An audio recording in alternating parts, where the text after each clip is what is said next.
Hey everybody, welcome to my channel. Thank you so much for stopping by. I hope you're doing well. Are you in the mood for a fun and easy project? And do you like lots of dangles on your necklaces? If the answer is yes, you're in the right place because we're going to be making this bright and cheerful necklace. It features dangles in varying lengths, with the center one being the longest.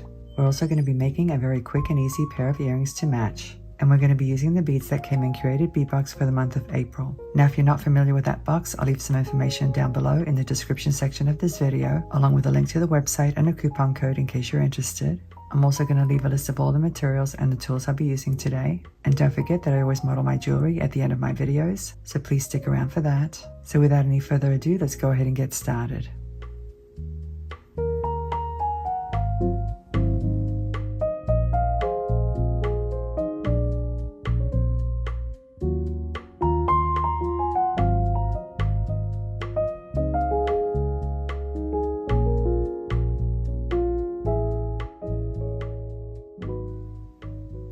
And here we have Curated Bead Box for the month of April 2024. The name of this box is Sunshine Lollipops. And boy, let me tell you, there were some really colorful beads in this box. There were red ones, blue ones, beige colored ones, orange and yellow ones, but it also contained some bronze colored beads and a very large bronze pendant. All in all, there was plenty of options and lots of different beads to choose from. But today our project will be very easy, so we're only going to use beads from a couple of strands. Let me go ahead and go over the materials with you.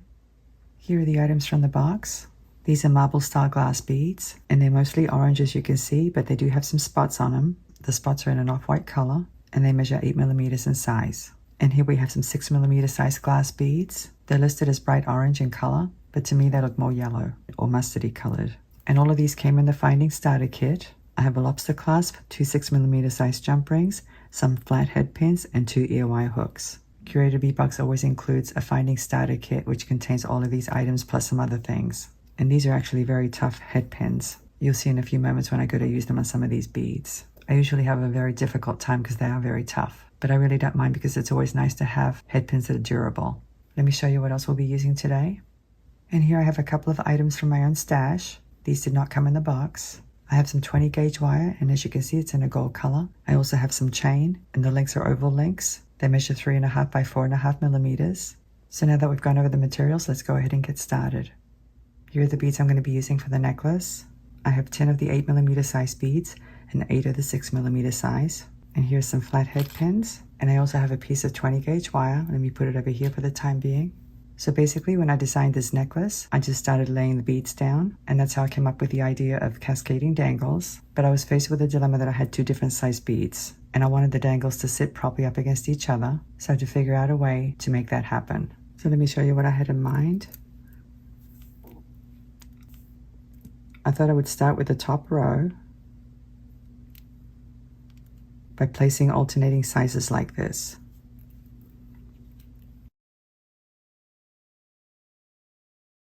And then I started with the center dangle. So I just went ahead and laid down the beads for this one. As you can see, I'm also alternating the sizes on the dangles. So let me do the rest.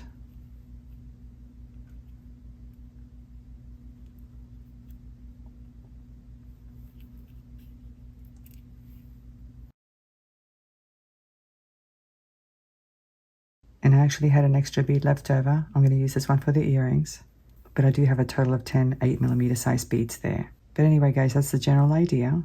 As you can see, each one is graduating in length, with the center one being the longest, and these 2 beads are going to be by themselves. So this one's going to have 4 beads, these adjacent ones are going to have 3, these are going to have 2, and then these are going to be singles. And hopefully once I assemble the dangles, they'll sit nicely up against each other once I connect them to the chain. So let me show you how I'm going to mount the bottom ones first. I'm going to use flat head pins for these, like that. You do want to make sure that the head pin isn't going to slide through that hole. Sometimes these holes can be pretty big. I'm going to grab the pin at the top of the bead, leaving a little space so you can create a kink or a bend. And now I'm going to bend it. With my flush cutters, I'm going to snip off the excess, leaving about 3/8 of an inch.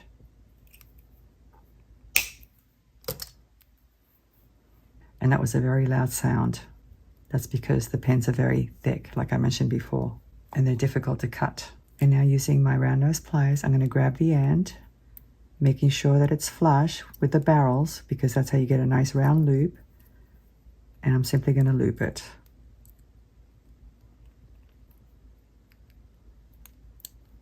You want to make sure your loop is closed and you want to make sure it's centered on the bead as well. Like that. So there's one. And I'm going to do all of the bottom ones and these 2 single ones on the ends, just like that. The rest are going to have 2 loops, and I'm going to use the 20 gauge wire. I usually like to work with a long piece like this because I feel like I waste less wire that way. So now with my pliers, I'm going to grab the end at about 3/8 of an inch down, bend it,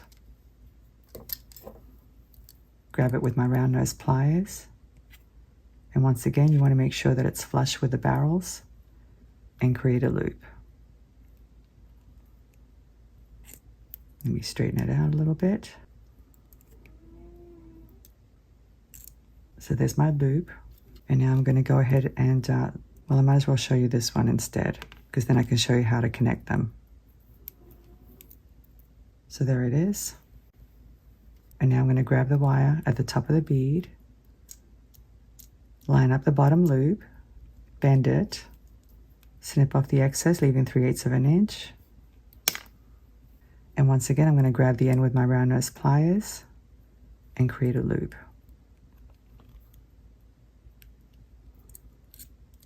Make sure that it's nice and closed and centered on that bead. So there it is. You do want to make sure your loops are lined up. So now to connect it to this bead, you would simply open up the loop like this. Slide this loop into the open loop like this. And close it.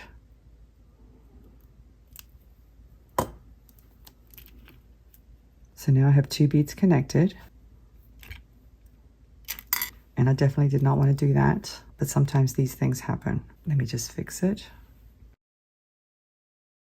So anyway, guys, that's basically how I'm going to do all of the dangles. I'm going to have a total of 9. So this would be the first one, the second one, the third one, the fourth one, fifth one, 6th, 7th, 8th, and 9th.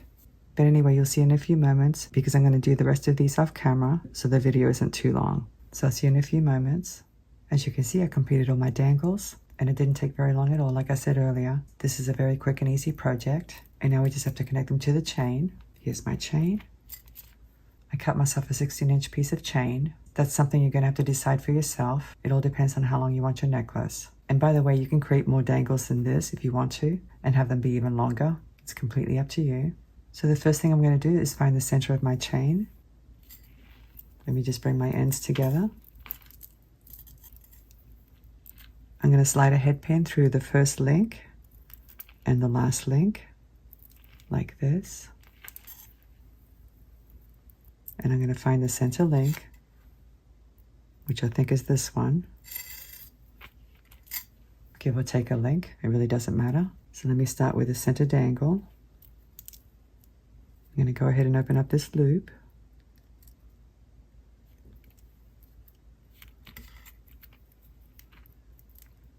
Let me remove this pin.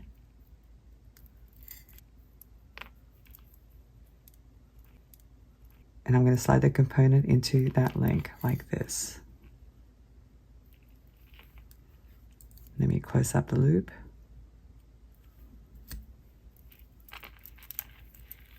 So there's my first dangle. Now I do want to talk about the links and the way they're facing because you want to make sure you connect your dangles properly. So if you look at this type of chain, some of the links are horizontal or parallel to my mat, and some of them are vertical or perpendicular to my mat. You want to make sure you hang your dangles on the bottom side of the horizontal links or the ones that are parallel to the mat. So that means that the next one will be hung on this one right here. Let me just make sure I don't lose it. So this is the one that I'm going to hang it on. Let me open up the loop.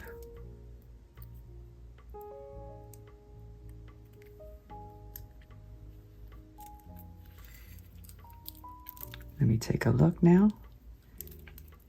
Make sure I hang it on the right side, on the bottom side. Close it up.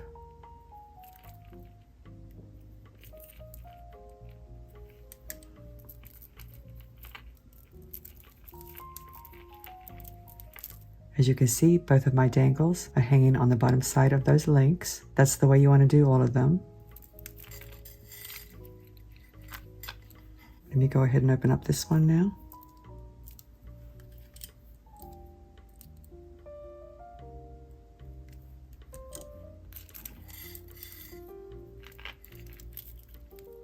And let me look at these links to make sure that I hang it properly. I'm going to hang it on this one and close up my loop.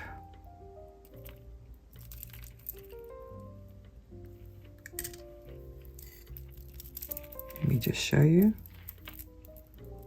I'm not sure if you guys can see, but they're all hanging on the bottom side. And so far it looks pretty nice and they hang very nicely. They're not too close to each other, they're just right. So that's how I'm going to hang the rest of them.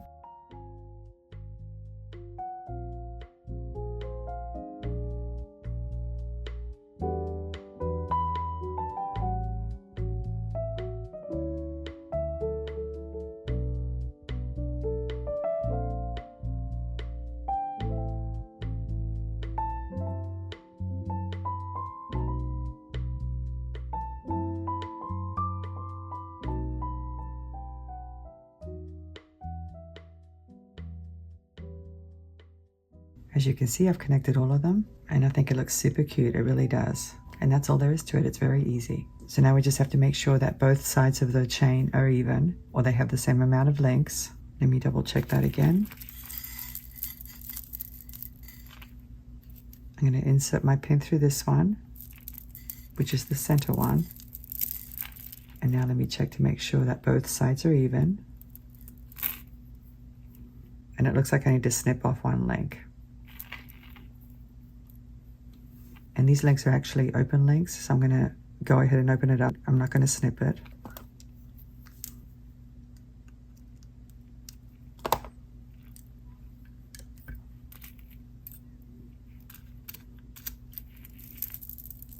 So now we just need to attach the lobster clasp. Here's a lobster clasp and 2 jump rings. They're 6mm in size. Let me go ahead and open one up.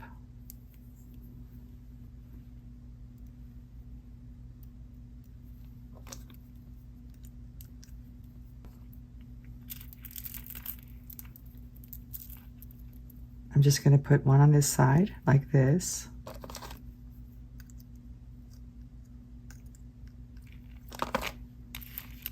And now let me open up this one.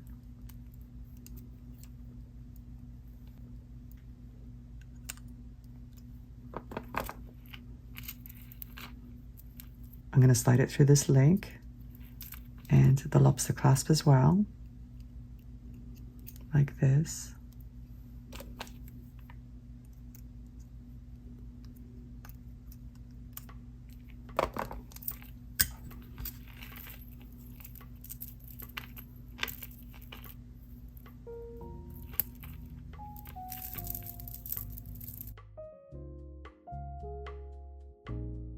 So there's my pretty necklace. I really like it. I think it's very, very cute and very summery looking. And even though it has dangles, it's actually on the dainty side. You'll see what I'm talking about in a few moments when I put it on. So now we're going to make a pair of earrings. I've already made one. Here it is.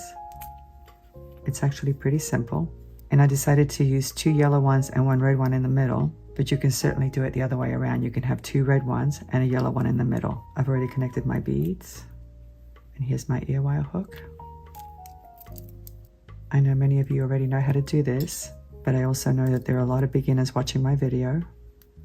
I'm simply going to open up this loop, slide the earwire hook into it,